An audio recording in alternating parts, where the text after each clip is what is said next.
Hey everybody, it's time for Jonesy and Amanda's cutting room floor. Get ready, everybody, here is some more of Jonesy and Amanda's cutting room floor. Just looking at the floor sweepings today, something we didn't discuss was the controversy at the Taylor Swift concert over in Paris. Yeah, fans have been outraged after spotting a baby on the ground at Taylor Swift's Paris show. A photo's emerged of a baby lying on the floor. In the picture, how old's that baby? Look, only like 6 months old, something maybe a bit older, lying on a feathered jacket at the feet of an adult, assumed to be their parent or their guardian. Lots of people have said, I would call security if I saw this. This is terrifying. It's on the ground. It looks pretty much in the mosh pit. Yeah. It's hard to comment on other people's parenting, but gee, that looks bad. Did you ever take your babies when they were little to stuff? No, but the world's different now where people are saying, hey, Arj Barker, ask him. Mm-hmm. He, a woman trying to breastfeed a grizzly baby. Yeah. Not a baby grizzly. That would be charming. And he said, look, this isn't really a place for a baby. What are you doing? And there's lots of debate around that.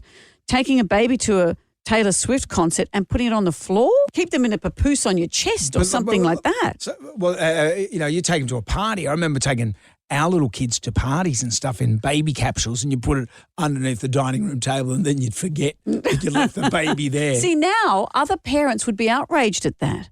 Parenting has become a competitive sport. Yeah. And the hard thing is you can be photographed doing anything. Who knows the circumstances around this?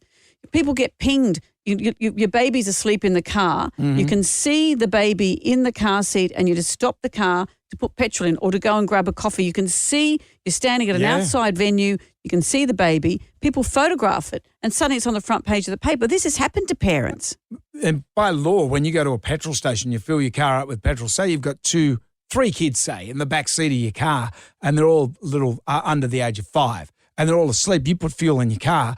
You have to take those kids out of the car into the petrol station and pay for your fuel by law, which is crazy. And drag them across the service station tarmac, all that stuff. But if I saw that, if I was filling up my car and I saw someone else do that, you assess the situation. You wouldn't shame that parent. But that's the hard thing. We're so easy to be shamed now because we're all hyper-vigilant. Mm-hmm. Because of the stories we see, one person gets their car carjacked when they're opening the letterbox while they've got a kid in the back of the car, and you think it's going to happen every day because we see that story and we think that's everywhere. But remember what Lee Sales said when we interviewed her about this, how you come to terms with some of the hard news stories. She said, let's remember they're news stories because it's news. It's unusual. Yeah. Keep it in its context. But we're so terrified now that we're so hyper-vigilant and ready to go at everyone else and their parenting as well. But let's go for the arsehole carjacker, not the mum that's leaving actually, very good point. What's the world? It's not the mum's fault. Don't go and steal a car that's got kids in it. Don't steal a car.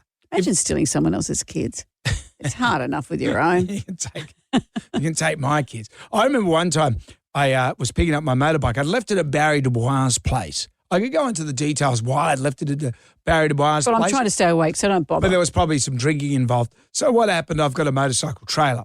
And my daughter at the time, she would have been, I reckon, about 12, 13. And so I've gone along to Baz's place with my car and my motorbike trailer.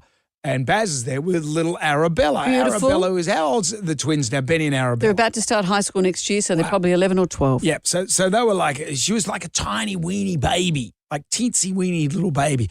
And so I'm pushing my bike up onto the bike trailer.